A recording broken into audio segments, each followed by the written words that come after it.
Welcome to the Simple Life podcast, where I take complex health and fitness ideas and break them down into bite-sized, actionable behaviors to simplify your routine so that you can reap the rewards and live a healthy and fulfilled life. I'll also be talking to experts on various topics to broaden your horizons and make sure that you are up to date and across all of the ways that you can improve your fitness, nutrition, and stress management practices. Let's get into it. On today's episode of The Simple Life, I'm talking to one of my best friends and mental health expert, Tom Ahern. Tom is an incredibly deep thinker, a super smart guy. He's incredibly articulate. He's a writer. He's a practicing counselor. He's certainly my go-to expert in the mental health field. I feel like whenever he speaks on something that's quite complex, he just has a way of articulating himself where it's just sort of really simple, really clear, and I love people who can take complex ideas and make them really easy to understand. So without further ado, Tom and I are going to be talking about all things change, all things identity, so I'm really looking forward to chatting to him. Here's the app. I'm always happy to chat. Nah, all good. I've just hit record, so we may as well get stuck in underway before we drop all the gold before, actually hitting the record button. But thank you very much for coming on. Mate, always a pleasure. Always got time for you, my dear friend. Yeah, that's right. I'll just give a quick background is we've been friends now for, actually, you were in my year's heaven class, so what's that, like 18 years? Yeah, exactly. Yeah, since we were 13. 18 years through school, through university. We're in the same university course. One of us finished it, one of us didn't. and now we're still very much in that same space. Like we've both been into the same stuff. We now obviously practice it slightly different, but it still sort of comes back to that health and wellness area. So tell us a little bit about what you do, number one, and then how you kind of got there. Yeah, well, yeah. I mean, we both fell in love with CrossFit. You and I think. I mean, we were great mates from the day we met. Back when we were 13 or whatever it was. But yeah, our friendship really took off when we fell in love with CrossFit. We were just kind of fucking around in the beginning, on the rings, on trees, and all that kind of stuff. Yeah. Geez, it was good. But I kind of moved into the mental health space after my own mental health declined. Didn't see it coming. Upon reflection, it was kind of always there. Below the surface, developed pretty intense and severe OCD, especially in my early 20s.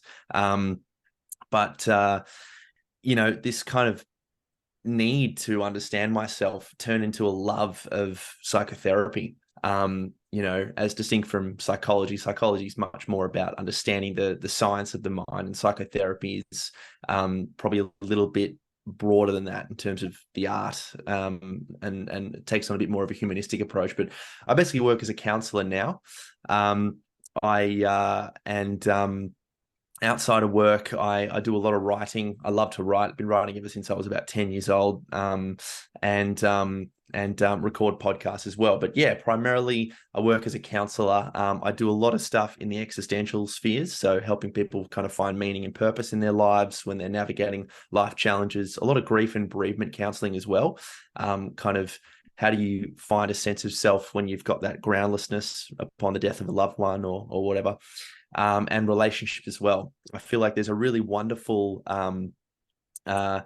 weaving that occurs between the existential facets of psychology and also in relationships as well, helping people kind of find and realign with the reasons as to why they're in the relationship and then build upon there. So yeah, all the deep stuff, that's where I love to dance. And I just deal with the surface level of that person looks nice in clothes. So that's good. Between the two of us, we kind of cover both spheres, I guess. But it's interesting. You said that it's like, you probably recognize it was always there, that we've probably both ended up doing the thing that kind of led us to health and fitness in the first place. Like mine was purely to look the way I felt. Yes. I felt strong and fit, but I did not feel as though I looked that way. And that was almost like my mission to understand nutrition, how it works, like stress management, all the stuff I do now. and you've gone completely the other way, where it's like, I've recognized this is my struggle. Mm. A little bit more of a deeper meaning than just how do I get nice arms, and then Yeah, here we are. exactly. Well, that's it. Like, I think, you've always been such like a a friend of consistency. Like, you've always just had a very kind of grounded mindset, and I think it's interesting that you say that. I've never kind of thought of it like that, where it's like I was kind of, a little fucked up on the inside and trying to figure out how to get that to align with perhaps what I looked like on the outside, but you were always really spot on the inside, and then you went the other way. Interesting. If you blended us together, perfect human. Mate, Superman. Instead, we're both absolute hot messes. Uh, um, Exactly. over the last few years, because I did want to get your perspective on, like, mental health is something that prior to 2020 is, I mean, it's obviously a huge space, and everyone sort of knew how important it was, but I think it's still, to the common man, was a little bit niche. Like, Mhm. either go into therapy, like if you ever mention that to anyone, be like, oh, what's wrong with you? Yeah. Like, whereas it's now accepted as something that's incredibly mainstream, which is obviously a good thing. But how have you seen the change, like either through your own work or business, or, just pure popularity since COVID? Yeah. Well, COVID has probably catalyzed and exacerbated a lot of things that were already there. Yeah. I think a lot of the stuff that we saw, like if you look at a lot of the data, a lot of the relationships that ended were, basically treading on thin ice anyway, and just that extra pressure just punched it all out to the surface. Fuel to But the there were fire. Yeah. Yeah, but there were people that thrived, which comes down to kind of personality differences. People who were much more introverted, who loved being at home all the time, so they could work on their projects and didn't have to see people in person and so forth. And I think any kind of major social event just gives people an opportunity to become more of who they are, which is just such a great belief system to adopt in life anyway. How can this experience make me into who I want to become? And COVID, for people who were able to move through it, certainly became more of who they wanted to be. And then for others, it really, really challenged a lot of preconceived notions about themselves. I had a client who had a massive adrenaline dump, and she thought it was purely physiological that came from COVID. And then what we were able to find through the process of ongoing psychotherapy was that she'd always wanted to be a paramedic, but had never felt worthy enough and courageous enough to be a paramedic. And one of the appointments I'll never forget, she was talking about how she would often really love introducing her sister-in-law to her family, because her sister-in-law was a paramedic. She's like, oh yeah, yeah, all this sort of stuff. And then we started like, now, why is that so interesting for you? Because for me personally, I wouldn't want to be a paramedic. And she kind of stopped there, and she's like, well, isn't everyone really impressed by someone who's a paramedic? I'm like, I don't think so. So it gave her this opportunity to reflect, because she had all this time in the world at home, and now she's studying her paramedic course. So any kind of major life event like that, if we take it as an opportunity to grow, will allow for that to happen. So, but I think, even just as you said, mental health is such a broad term, and for something like COVID, it's changed so much. A lot of the OCD stuff really, really increased, because now there was actually a rational justification to be more conscious of cleanliness. So I think, to make it a little bit more understandable, it's about coming back to who you are, irrespective of what major things going on, and how you orient yourself appropriately. Yeah. Would you say that you had more appointments or a demand during that time? Like, then, I can just imagine, and it's funny how it's like, for me, the outlet for mental health has pretty much always been activity. Yeah. So as soon as they said, "Oh, you can only go outdoors for an hour," I was like, "Oh my God." And I was looking for every opportunity to bend the rules, and like walk into the shops every day and just stuff Yeah. like that. Whereas, like, big time struggle. Whereas, as you said, like, for some people, they thrived. And we know people who really battled, and we know people who really thrived as well. Mm, And you're spot on with that, like fuel to the fire. Like, I always like talking to you about this stuff because you're able to explain it in a depth that I don't have the education to explain it. Whereas like I'll have a general idea and I'll be like, I think it sort of was an opportunity for us to kind of stop, pause, assess everything, change the direction, which I think for a lot of people happened. mm, And for us it did. And a lot of that change was good and a lot of it wasn't good. It was through mm, necessity too, but I think it gave us good clarity on like what's important, what's not. Are we doing anything that we don't want to do, and just sort of trim the fat on our mm. lifestyle, careers, change, and then just roll with the punches, basically.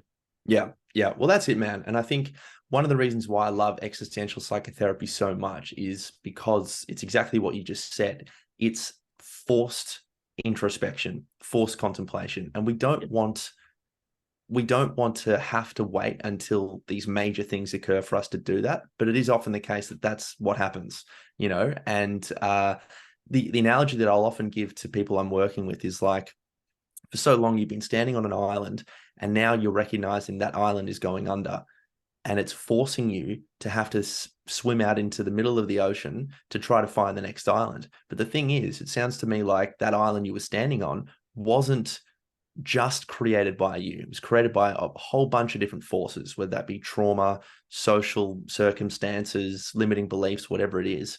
Although it's terrifying now because you don't have solid ground to stand on, you've actually got a wonderful opportunity to design the perfect island for you, that island being who you want to become.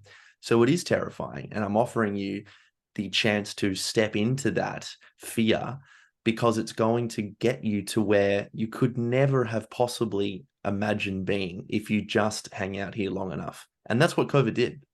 Yeah. And I think more broadly speaking as well, when it comes to really changing that, like when I say identity of self, like we are, and I know you're not on social media anymore, and that's actually an interesting topic as well. But a lot of your posts used to be about like we are the result of the narrative that we tell ourselves, Yeah. and the statements we hear. And the more I think about that, and the more I get into one-on-one coaching, and I do nutrition coaching, but so much of it ends up being almost like lifestyle coaching, Yeah. stress management, and like Counseling, therapy. why do you think that? And well, it's actually this, and then changing the way and the black and white statements that we have around, oh, that's not good, that's good, oh, that's good, and how damaging or how limiting they actually are. Like, why do you think people struggle to then kind of change their mind on stuff that they know to be wrong? And I like things like carbs are bad. So like there is just mountains of evidence to suggest that they're in fact not bad. And we know Mm, that. But it's like even still when I explain it to someone and show them the evidence and all that stuff, like we still have that attachment to, oh yeah, but I think I just need to eat less pasta. And I'm like, yes.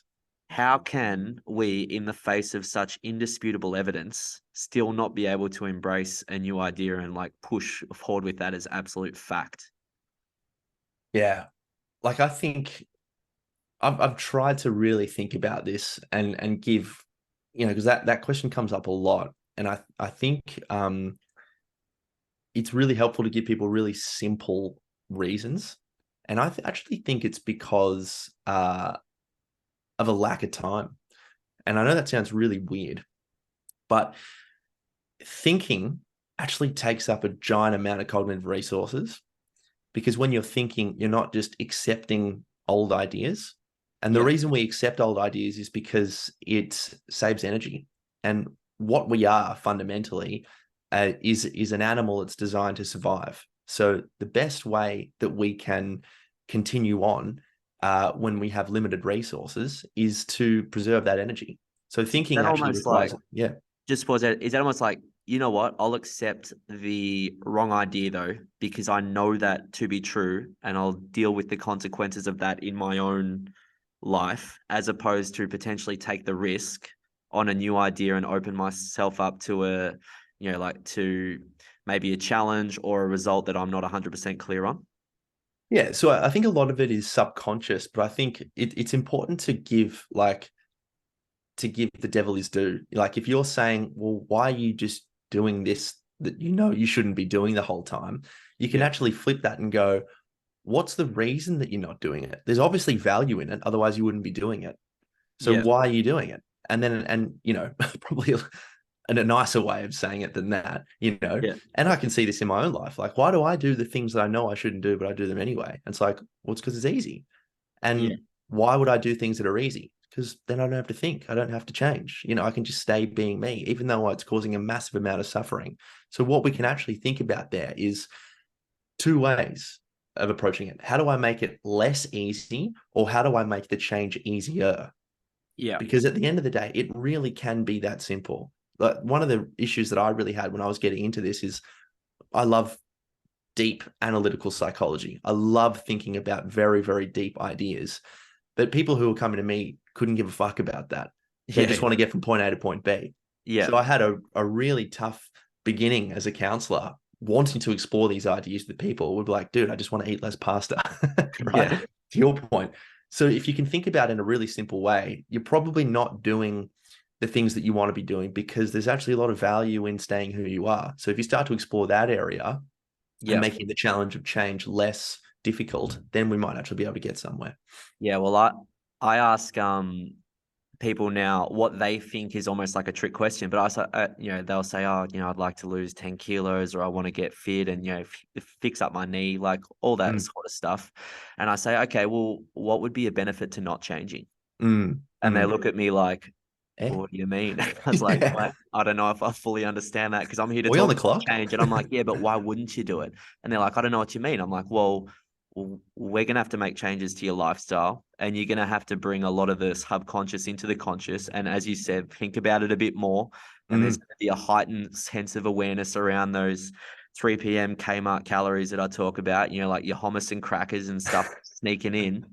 And then I'm like, well, do you have the bandwidth to actually focus on that? And a lot of people, the answer is no. And it's like, Mm. okay, well, when you do have the bandwidth, it's like, the pain of change, and pain's an aggressive word, obviously, but it's I know like what you mean, though. Yeah. the annoyance of change has to be greater than the pain of staying the same.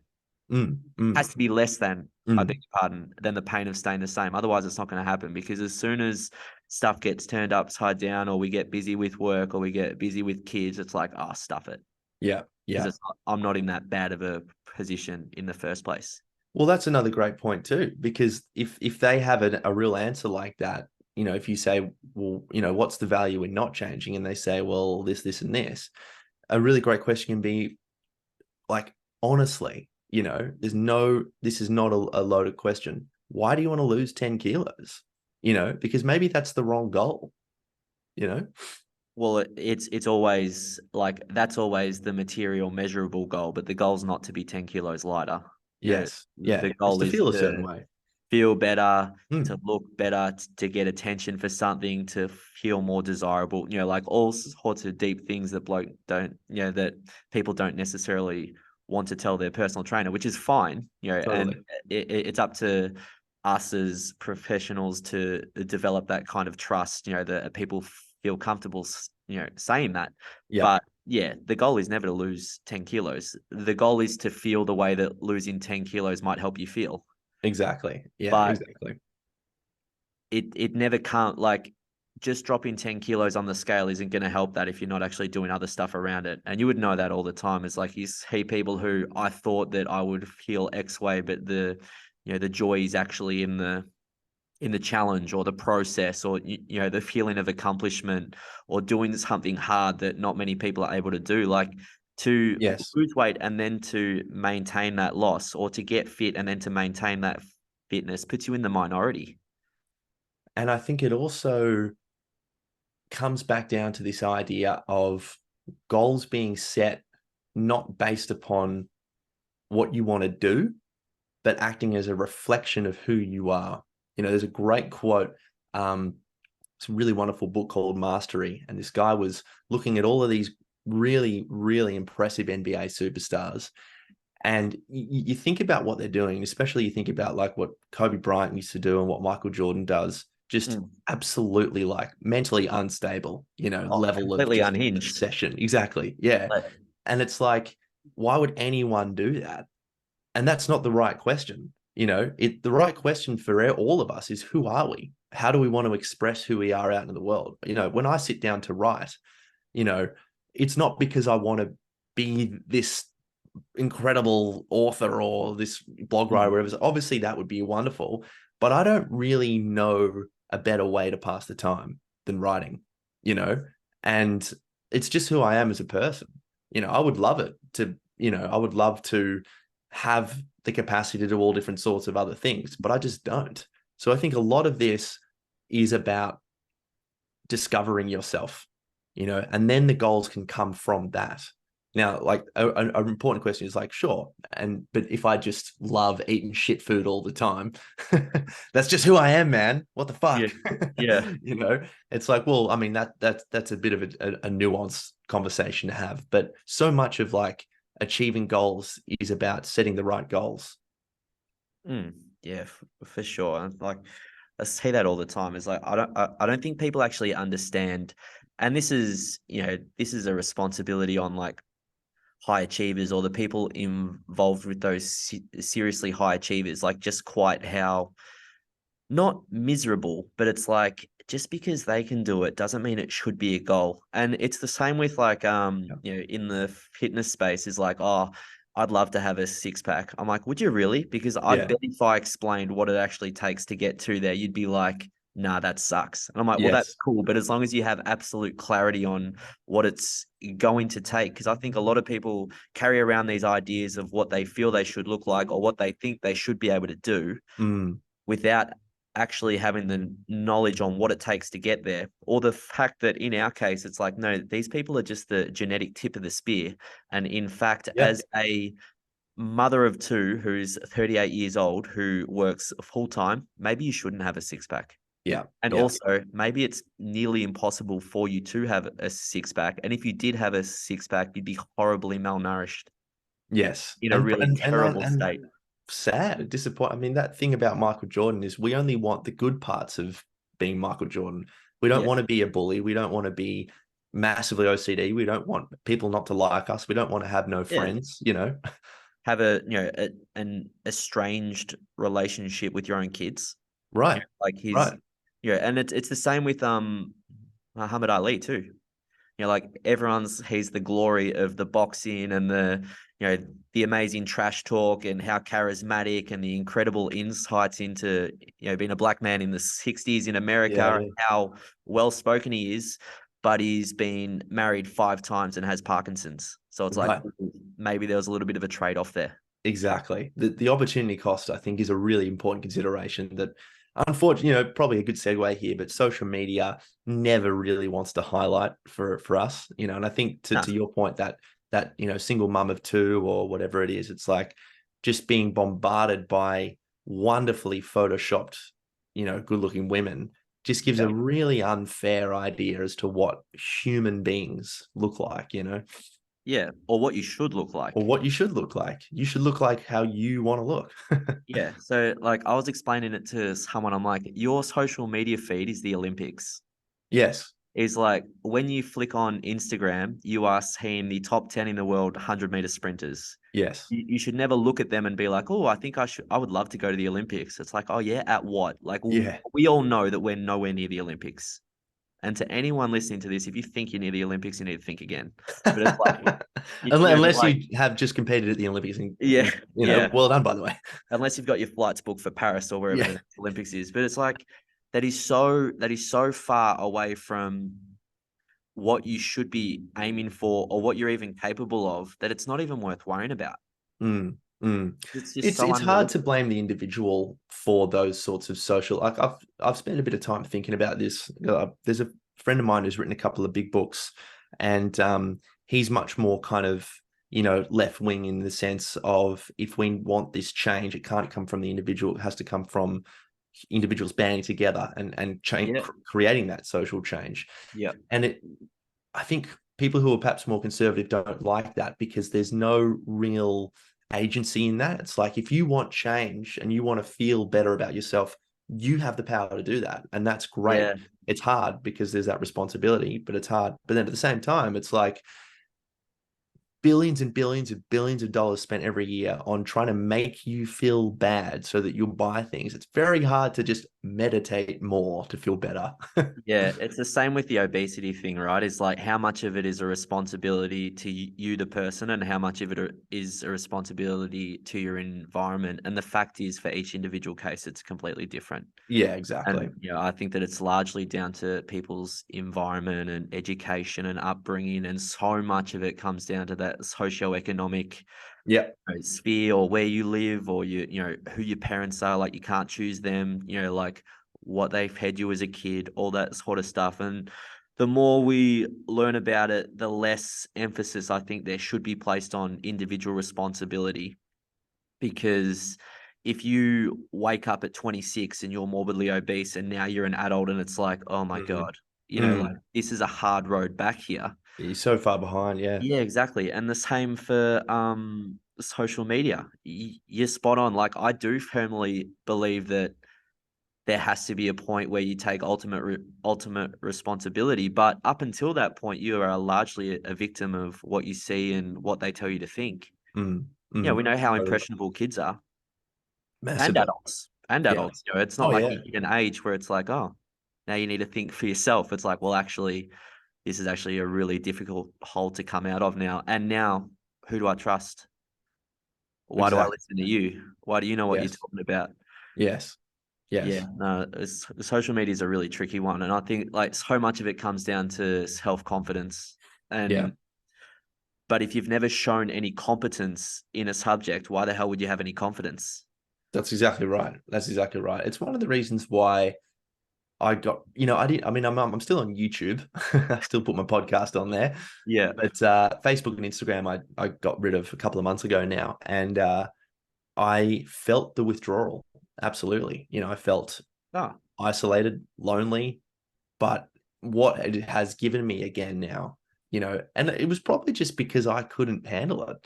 I've got this mind. I've done a lot of personality stuff, and I've got a mind that is very, very high in openness to experience, which is a personality trait that we have associated with creativity. yeah, And there's pros and cons to that. So my like mind will anything. always be Yeah. bouncing around constantly. So it's very hard for me to stay focused on one particular thing. So Yep. I need to really, really make sure that I'm just doing one thing at a time to function, but that mind, for me anyway, on social media was terrible because I'd just go all over the place. And then before you know it, I'm thinking, well, maybe I need to be doing this course and doing this thing. I just saw a post about someone reading a book, Yeah. So crazy. But again, what you said is exactly spot on. It's like there has to be enough individual responsibility to recognize where your limits are. That might be a way to think about it. So if you go, okay, I'm actually really bad in this area, but I'm taking responsibility to ask for help or to join that group or recognize that I actually can't do much about this. Yeah, there's so much in the like, I didn't say like, well, if you want to be empowered to make change, then you want to level up your education, right? It's like, it gets smarter, understand like why people would, why do people want you on Instagram? Oh, well, they want to say that each user roughly spends 2 to 3 minutes per scroll, and then they can sell that to advertisers. Okay, well, if I know that now, and I'm like, I can feel myself flicking from reel to reel and getting sucked in through that, it's like, okay, well, I can stop. Otherwise, you just become like a caravan, just getting wheeled around wherever you want to go. You got no choice. And I'm like, why am I looking at running shorts? I don't even run, or like stuff like I'm just getting served ads on, like, now I'm looking at books. I'm like, I barely read. I listen to Audible, like, what's happening? Or I read a post on something and it's like, yeah, that makes sense. I'm going to quit fruit. That's like, what? Because some hot chick with a blue tick says that like sugar makes you fat. Like, It's what's bad. happening here? Yeah. But Just bought it's a like, carton of toothpicks off Amazon. yeah, but it's like the heightened sense of like polarizing cells. And in our spaces, the answer's in the gray, because like, whilst we have these ideas that, yeah, okay, energy balance is really important, But also what you eat to make up that energy balance is really important. So Mm, where's the answer? And well, it mm. depends from person to person. Always, always. Like, that's not an interesting Instagram post. No, exactly. Because it's not, yeah, it's not polarizing. It's not outrage. It's not, I mean, that was the other Exactly. reason why I got rid of it. I couldn't handle that. Everyone's Yeah, upset all the time. but it's like through me learning about that, and I've like listened to podcasts on, like marketing and establishing a following and spreading your message and all that sort of stuff. Mm, Same as any entrepreneur or small business owner would do, and then you just see it. Once you know it, you yes. see it over and over, and you're like, God, but it just works. Yeah, yeah, It's exactly. like, I mean, Attention men.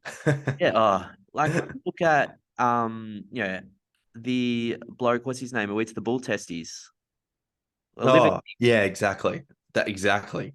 Exactly. purely a just like a marketing genius, Yeah. and they Yeah. will write a book on how he went from zero to however many million followers by Yes. drinking sheep's blood on steroids, in a field because people are like, oh, look at this geezer. Yeah, Isn't exactly. isn't Maybe he turkey interesting? blood's the right way to go.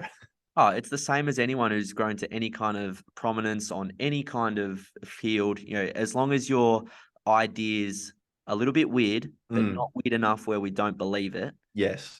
because everyone's, I think, looking for a reason not to, uh, looking for a reason why they haven't been successful yet at any Yes. kind of thing. It's like, actually, we need to stop looking it up and we just need to get to work. That's just it's just the tortoise and the hare at the end of the day.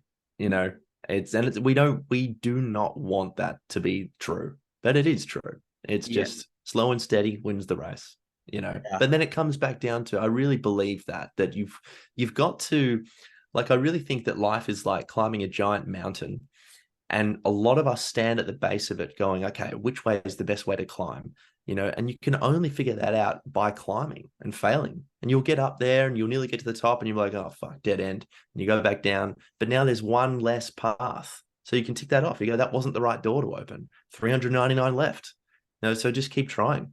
Yeah, and without sounding like the world's shittest self-help author, it's like, like if you never quit, then you won't fail. Yes, And yes. that, I would say that is basically how I've got myself to a healthy position. Like purely with my own anecdotal evidence is I just never quit Yeah. Yep. because I should have because I was sucking at it. But Mm. it's like, well, eventually you'll find the right path. And I'm like, yeah, cool. And it's like, I wish I knew this stuff now at, 16, 17, and I would have saved myself years of wasting time. But I also think, well, that experience has led me to believe what I believe now, through the Exactly. power, as you said, like the power of just being consistent and showing up. Like anything I've ever been half decent at, and I'm not very good at much, but like I was an okay cricketer. Mate, you were pretty That bloody good at cricket and no, FIFA. Jesus, we want to talk about FIFA. PlayStation and cricket. Danny will be wrapped if she's listening to this. He's like, idiot.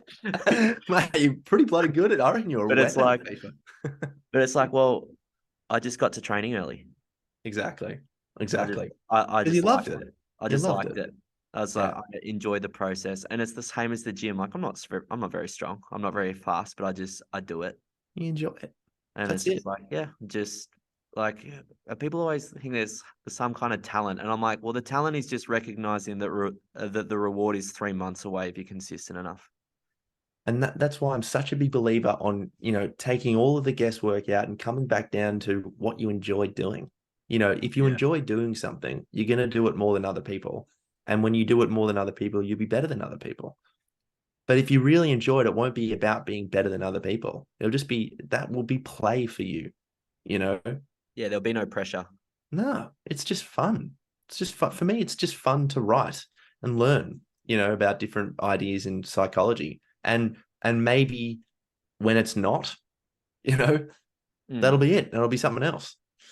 So, what would be an action step for like for someone listening now who maybe has a key focus, be it like let's just say health wise, Hmm. that it's like I am unfit or I am overweight and I'd like to do something about it, yet I mean, this is not the first time that they've tried to lose weight before, or this is Mhm. not the first time they've tried a program before. So they're feeling pretty low about their like ability to actually make it happen. Like, Yeah. where would be a good spot to start from a psychological point of view to give themselves the best possible chance at success? So I would organize 12 different classes in a year, one a month, that offer different ways of moving the body. Dancing, yoga, um, going to a walking club, Yeah. just the most versatile, you know, different ways of moving to Yeah. find out which one is the most enjoyable. Because, and I know I sound like a broken record here, but if it's not fun, you're not going to do it. No. You're just not going to do it. You and I loved CrossFit. Yeah. That was it. We didn't want to like I mean, it was cool to get PBs and stuff, but we just loved hanging out and doing CrossFit. That's Tried all it it, was. loved it, and we were done. Now we're done. Yeah, Yeah. exactly. And now we're just mangled, injured Yeah. messes. Now my knees are fucked. Exactly. It was Yeah. short and sweet. But really, Tried honestly, all if the someone CrossFit is in that tryhards. Yeah. position, then and this comes up in every different facet, and you don't Yeah. have to be a psychologist or a counselor to understand this. Like, I think a lot of young adults experience this when they're going through Year 12 exams or in their early 20s and they're struggling with uni. Yeah. It's to base your competency or merit on that little tiny KPI. It's like you're only doing 5 subjects. Does that really mean you hate learning? Or does it really mean that just the path is very narrow right now? Because there are many different ways to learn, So to say that you're dumb, it's like, or that you can't exercise or you're never going to lose weight when you've only Yeah. ever done a powerlifting class, I mean, I think that's where the fitness industry goes wrong all the time, is like they focus too much on the method and Mm, not enough on client experience. mm, Like, mm, I say to people all the time, and it may seem counterintuitive, but it's like, I honestly don't care how much weight you lift, mm. because the presence of exercise in your life is more important than what type of exercise that you're doing. And Absolutely. if you've hated the gym all your life, and I I I reckon 1 out of 10 people who I train would be like, I love exercise. They enjoy it now, or maybe they appreciate it is a better Mm. word. But it's like no one comes in here and just be like, absolutely froth training, can't wait to get stuck into it and feel like crap for my first 3 weeks of fitness. Hell Yeah. yeah, let's do it. No one Yeah. says that. Everyone comes in because they want the reward that training gives you.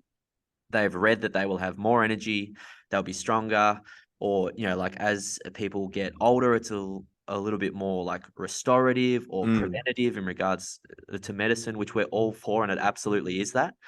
But it's like, well, if we can focus less on the outcome and just keep you consistent, because that's really been the issue here. It's not that you hate exercise, it's just that you haven't stuck at it long enough to see the benefits. Right. Well, focus a lot more on the client experience. And Mm. people say like, oh, this is the first gym that's ever been fun. It's because we talk shit. Yeah. Like talk a bit of crap, make fun of it. Like it's just a light time, and then we sweat it out a little bit at the end. That's it. And it's That's like, it. it's just make a place where you feel comfortable. And if you're looking for a gym, walk into a place where you see people like yourself. Mm.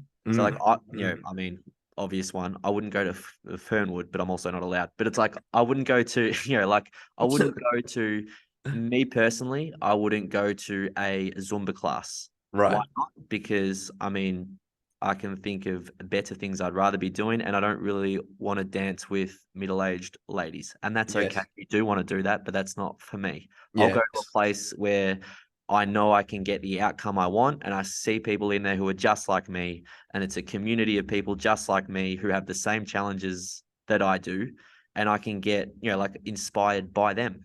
Mm. Yeah. Like if you want to read more books, join a book club. If That's you it. want to run, join a run club. Like surround yourself with people who are achieving the things that you want to achieve. And I sound like, Kmart, James Clear. And for anyone who doesn't know who that is, that's the author of Atomic Habits, which I think for anyone who wants to make small changes to their life is the best book. It is a good And book. yeah, it's awesome. I Yeah. would read that book once a year, no Yeah. problem. And every Yeah. time it's like, that's genius. Well, the major thing about that is just setting the bar really, really low, because Yeah. we all just want to achieve all of our goals and fix all of our problems in a day so that then we can Yeah. be done with it. But really consistent change, it's more about discovering who you are in those modalities. And, Yeah. it's a very perfect example of, when he wrote about the fellow who went to the gym, lifted, what was it, like 3 reps or something, and then left, or was there for 5 minutes at a time or something, and then over Yeah. time developed the habitual pathways to feel like it was weird not to go. Yeah. But It was the yeah, behavior of actually going compared to what they do. that's it. Yeah. And I've heard you reference something earlier and you said it again there. It's just making it so easy you can't possibly fail. And Yes. making the bad behavior more difficult. And the obvious one would be, well, we've just had Easter and we've had Easter eggs all over our house, and people give our kids an absolute shitload of chocolate, and I take personal responsibility to work through it myself. It's like, but I don't wake up on the 12th of July and being like, could really go on Easter egg. Yeah. But if it's in my house, I'm smashing them. Yes. I've eaten more chocolate the past 3 weeks than I've eaten the past 12 months combined, I reckon. Yeah, yeah, yeah. But just because it's there. Right. So it's an extreme example, but it's the absolute, like epitome of just making a behavior that I don't really want to be doing so easy that it's like, what am I even doing? And I've just eaten 3 eggs. Yes. And that's a great way to like come back full circle, in that if you can take the thinking out of it and have a little bit of foresight as to how unmotivated and slow and lethargic future you is going to be. Like if you want to wake up in the morning, I would just have your clothes at the front door, put the alarm clock there, put the toothbrush in just pretend that you are going to be the worst human being at that time, and make it really easy for that person. Because right now you're pumped up and ready to go. Oh, like I'm not disciplined or I'm not motivated. People don't understand what motivation is, I don't think. It's sort of like, if you are motivated, that's not when you sort of like run through a brick wall. Like, you don't wake up wanting to do it. You wake up emotionally feeling bad and then you think you should do it. But Mm, like, motivation comes after the action. mm. It's like, I feel awesome because I went to the gym this morning, and like, what else am I going to do? Well, I'm going to make like a healthy smoothie for brekkie. I'm going to go for a walk later. Like, if you wake up motivated, you're probably waking up feeling not that great about yourself, or like Monday morning comes and it's like, this is the week. And it's like, it's Yes. probably just because you haven't really been that great over the weekend that you feel that, as opposed to motivation. Like, emotion gets you started. Motivation will help keep you consistent once you've gotten started, but then like, results are motivating. And Well, we actually actually feeling the changes. know, yeah. I mean, we actually know the neurochemistry of motivation really, really well. They've actually studied this. It's they look at they put a mouse in a pipe, and they waft some cheese to the front of it, and they have the mouse attached to a spring that measures the pull on the spring. Yeah. And when it runs after the cheese, it obviously comes up with a particular number. Yeah. And then, so you can imagine that you're running towards a goal that you're motivated by, right? What they also did was waft cat odor behind the mouse, and that thing pulled way, way more than the cheese. So obviously, you put both fear and pleasure together, you've really got double the motivation. But the thing is that motivation to running away from something isn't a nice feeling. So, No, it's and this draining. is just the interaction of the dopamine and serotonergic systems. It's just, I'm really excited when I'm hungry and I can see a banana tree over there, and I feel really good and that everything is enough and that I'm content when I'm eating that banana. But it's going to come again. There's never going to be a place where you can rest forever. And if you want to be motivated, I think what you're actually saying is, I want to feel good, and that's going to get me doing the thing. But you said it perfectly. You're not going to get that feeling first. You're going to have to be doing the thing to feel good about doing that thing. Yeah. And the more you do the thing, the easier it gets, is Right. because, like, it all starts to feed into itself. And like, there's no, like, the more I learn or talk to people who know like yourself, it's like, everything is so cyclical. that it's like once you get in the right cycle, things become automatic and easy, but breaking out can be quite hard. And the investment of time, energy, stress, like as you said, resources, like that's the hard part is Yes. actually establishing a new pattern. Do you have enough time? That's a great question to think. Like, do you have enough time to take this new thing on? Because a lot of us Yeah. don't have enough time, you know? Or is like how desperate are the circumstances where you have to make time? Because Totally. both are absolutely fine. Like if you ask anyone, they'll say, "Oh yeah, I'm busy." I was like, "Well, yeah, awesome, mate. Yeah. Everyone's busy." But Yes. like, I'm sure if we did like an absolute breakdown, and I'm the same, it's like, well, I could make time to do this, but it's like, do I want to? Is Exactly. is the benefit going to be great enough, or am I in such a state where it's like I absolutely have to here, otherwise it's X and Y and my health's Exactly. bad, or like I'm really struggling. Totally. Either Totally. way is fine. Like it doesn't actually matter how you get started as long as you do. If that's truly what you want, you know? Yeah, So, and if it's something that you have to do, that's exactly right. Yeah. yeah. Well, Tom, it's 3:26, and I have to get to school pickup at 3:30. So, But how much do you really William, want to do that, Ben? yeah, William tells me off every time I'm late, so I just lie to him, and I'm like, "Nah, mate, I was just up the back. You couldn't I had a see heap me. on. You couldn't see me, mate. I was out the back. I had to That's drive down." it. Yeah, he's on to me now. But I'll let you go. Thank you very much All right, for mate. coming on, and we will chat soon. Always beautiful, mate. Thank you.